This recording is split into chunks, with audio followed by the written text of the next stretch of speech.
Greetings, I'm Caffeine Rage, and there's something I want to get off my chest. The game on screen, by the way, is Robot Roller Derby Disco Dodgeball. A few days ago, Double Fine announced that Spacebase DF-9 will be leaving early access. While this doesn't seem like a big deal on the surface, games leave early access all the time, this time things are a bit different, and this entire debacle illustrates a severe problem with Valve's early access program. So, first of all, what's wrong with Spacebase? Well, that's simple. It would be very forgiving to even call it a half-baked title. It's being pushed out way before it's ready for a proper release, mostly due to a lack of alpha sales.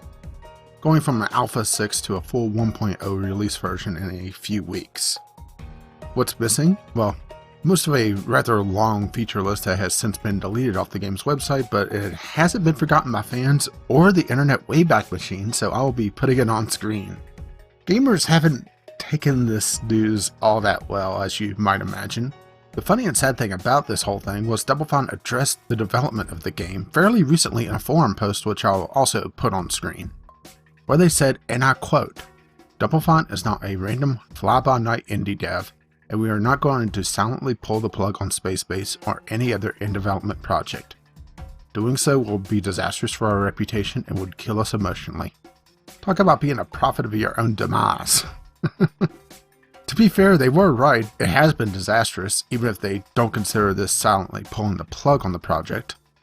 But they are only the intro to a larger problem, Valve's early access program. On the surface, the early access program is a good idea.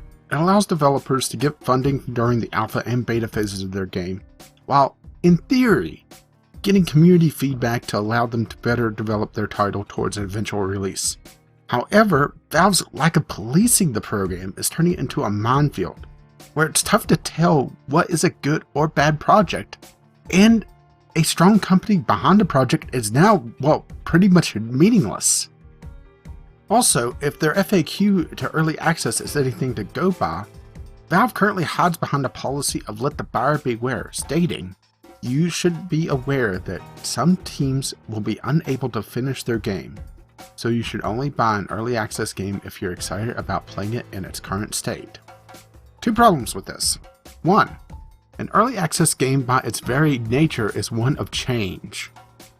Even if someone is happy with the game's current state, that means nothing in the grand scheme of things. Who is to say that a game won't completely change in a couple versions? Telling customers to be happy with the current state that they buy the game and completely disregard the very nature of early access titles is crazy. Secondly, it completely disavows any responsibility from Valve as a retailer for these sales.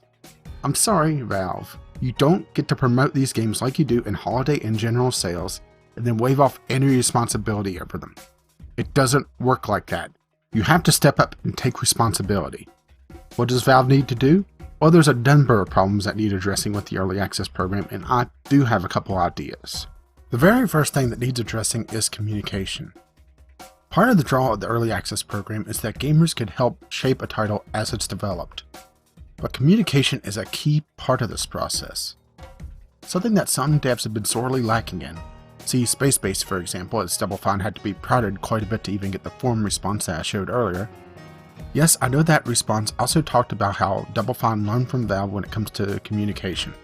But Valve should not be the standard of how communication is ran for these development teams. You want examples? I'll give them to you. Look at Squad, devs of Kerbal Space Program, or Introversion, devs of Prison Architect, as two great examples of how communication can be done. Regular updates about what's going on, and what to expect in the next build of their respective titles. While Valve also needs to get their own house in order when it comes to communication, that is something for a different day.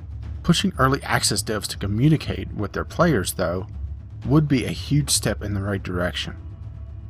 It doesn't have to be like a community manager or anything crazy like that. I'm not expecting the devs to sit on the forums all day answering questions. I think there should be some sort of a minimum set, though. And I don't think it has to be something crazy either. I think a minimum of a blog style post once a month or thereabouts would go a long way towards ending the deafening silence that a lot of these projects have. Also, by requiring the showing of forward progress, it helps prevent a game from feeling like it's not going anywhere. And also, it will make it so that since the devs actually have to make forward progress, or at least something worthwhile talking about, hopefully, in theory, it will make it so that these games don't sit in early access forever.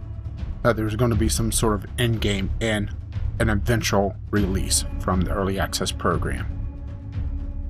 Another problem with early access is that there's literally no oversight when it comes to these projects. A couple months ago, an early access title by the name of The Tower was accidentally released.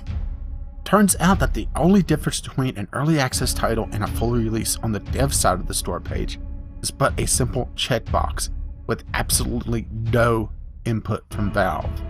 And this really needs to change. Valve really needs to step up and make sure that these games are ready for prime time.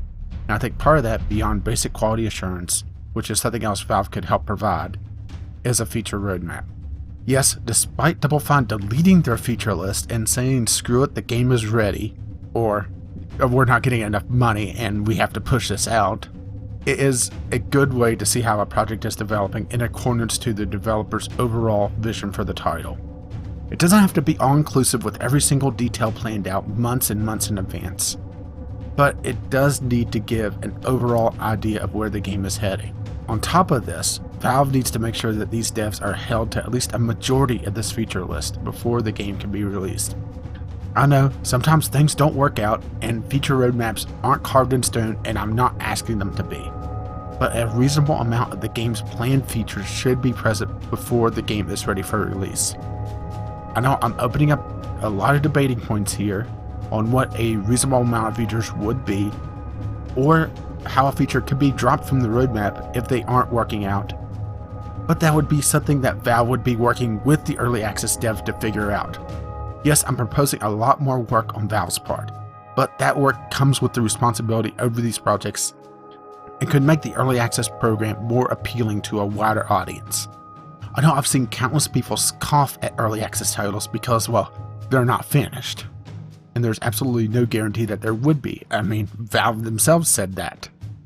But to have Valve backing them up and helping these devs along would go a long way to erasing this fear people have of early access games, and would actually make them more appealing.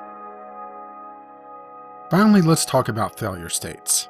I put forward a couple of them thus far, but what happens if an early access dev breaks these rules and Valve has to step in? For one, the project would need to be reviewed by Valve, of course.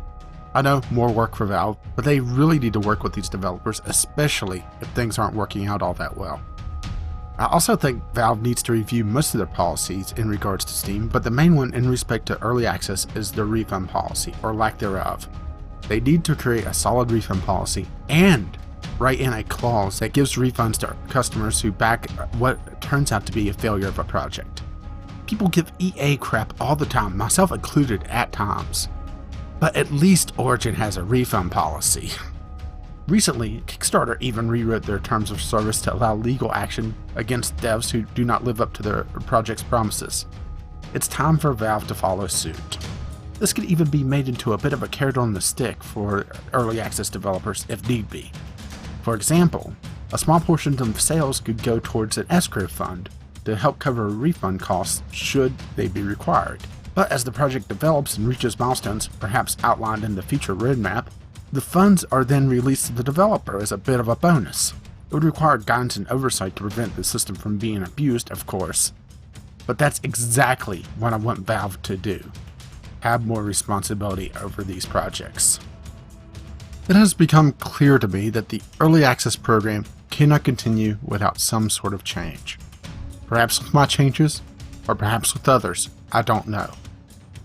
What I do know is that Double Fine and other notable disappointments from the program has shown that things need to be improved, and that's what I really want. Improvement and a rethink of what the early access program means for Valve, the developers, and especially the consumers. I had to get that off my chest, and as always, I'm Caffeine Rage. See you next time.